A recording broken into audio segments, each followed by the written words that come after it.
Ела, може да започне. Добър ден! Днес ще ви разкажем за темата на тази годишното състезание. Избрахме тема актуална за целия свят, като в България тя е под непрестанни дискусии, а именно шистовия газ и по-точно метода, по който се добива. Този метод се нарича хидравличен удар. Ние знаем, че той има много неблагоприятно действие върху околната среда, като за това има достатъчно доказателства, особено в Америка. В същността си хидравличният удар представлява разцепване на земната повърхност и разширяване на тези пукнатини чрез вода, пясък и стотици химикали. Тези вещества замърсяват околната среда и застрашават живота на човека. В момента в източна България се изследват находищата на шистов газ.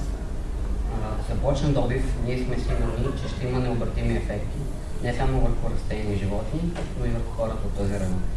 Показахме презентацията в нашите училища и учениците ни се съгласиха, че начинът, по който се добива шистов газ е вреден, неполезен и не трябва да се добива по този начин в България.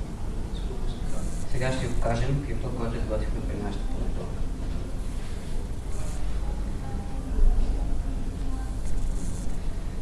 Имало едно време една малка, но много красива страна на име България.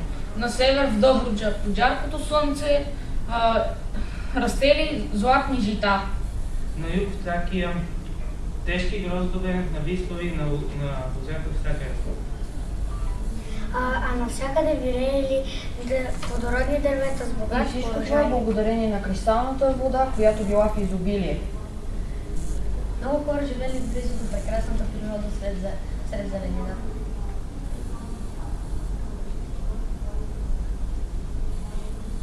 Детски глад угасил зелените ливади.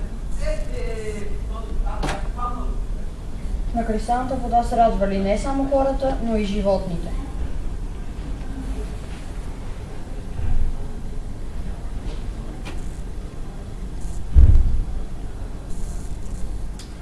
Но това щяло да се промени, защото било открито находище на шистов газ.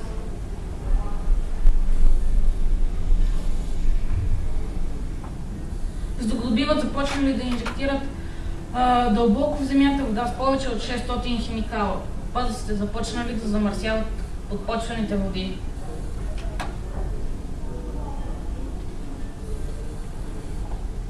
Скоро останалите в почвата химикали започнали да се проявяват на повърхността. Заради отровените води, зеления рай се превърна в пустош.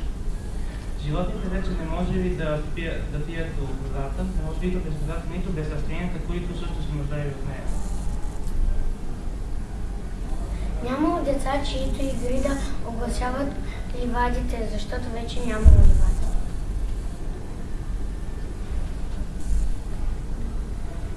Има доказателства, че добиването на шистов газ оказва неблагоприятно влияние върху околната среда.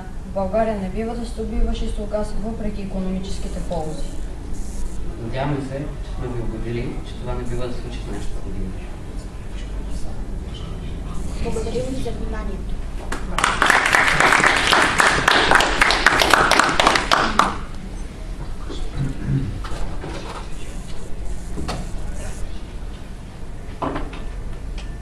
Кой нарисува картинките? Всички. Добре. И как го снимахте това? С камера и го сглобихме на стоп моушен видео. С фотоапарата и после и с камерата. Добре. Как избрахте темата? Темата ни беше повлияна от това, което се случва в момента в България. То е протестите срещу добива на шистов газ.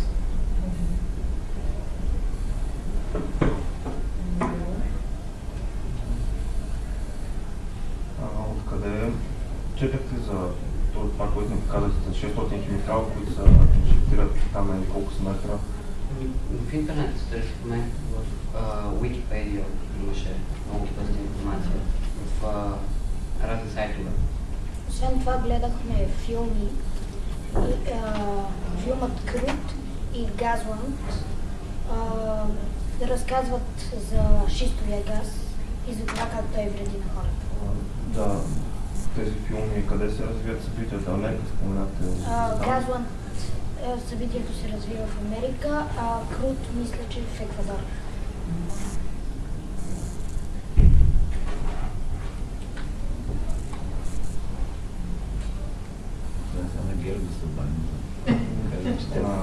Липсата е презентация. Говоря, освен проучването, така, което сте се постарали, Википедия, вие говорили ли сте така с някой възрастен, който има гледна точка по въпроса? Дали ще е учител, дали ще е родител? Да, говорил съм с майка ми, тя е химик и ми каза, че точно този добив, повечето от всичките химикали са токсични за човека и за природата. И тя е съгласна, и тя е на това мнение, че начинът, по който се добива, е вреден. А вие помислите ли за начин, който да би бил вреден? За някакво решение, защото в момента решението да не го добиваме, нали? Нашият проблем всъщност беше, нашата цел беше да уведомим хората за това как се добива. Добре. Добре. Каква е връзката с шистовия газ и безопасността на храните? Ами, при добива на шистов газ заради токсичните химикали се отравя почвата, оттам водата и растенията, от които се правят храните. Например, плодовете се отравят, пшеницата, житото, оттам хляба и всички останали храни. Някакви специфични химикали, които се отлагат физически? Ами, химикалите са фирмена тайна и въпреки, че българските еколози настояват да се разберат тези химикали, още не са пуснати. Да. Ще се инжектира с вода, когато сте химикали. А тази вода каква е? И тази вода първоначално е чиста, но всеки един кладенец, от който може да се добива шистов газ, може да се използва до 18 пъти. Водата се използва отново и отново, но всеки път е по-замърсена и по-замърсена.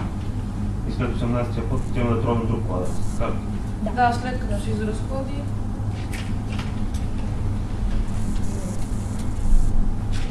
Как беше втория филм, само да попитам? Гасман. Крут. Крут. Мисля, че така се казва. Като суров петрол. Крут.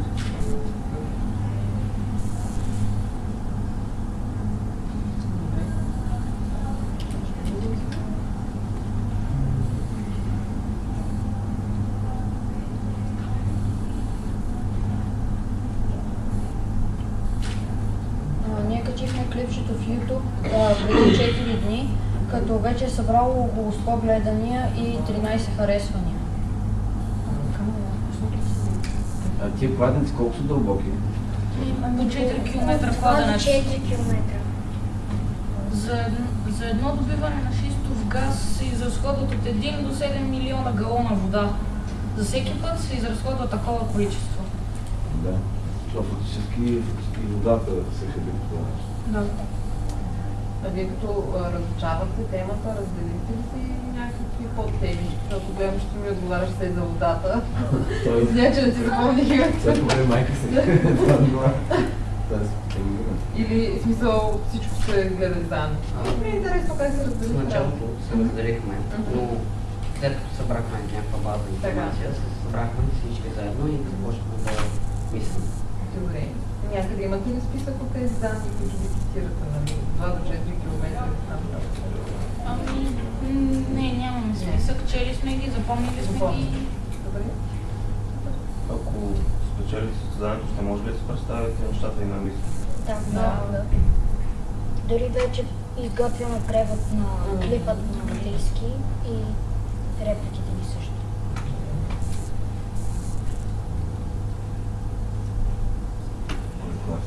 Кой клас?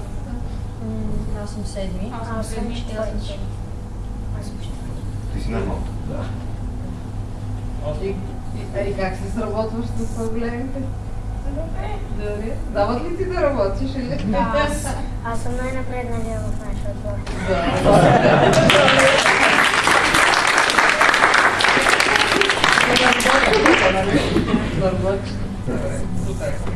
Добре, благодаря ви много. Благодарим.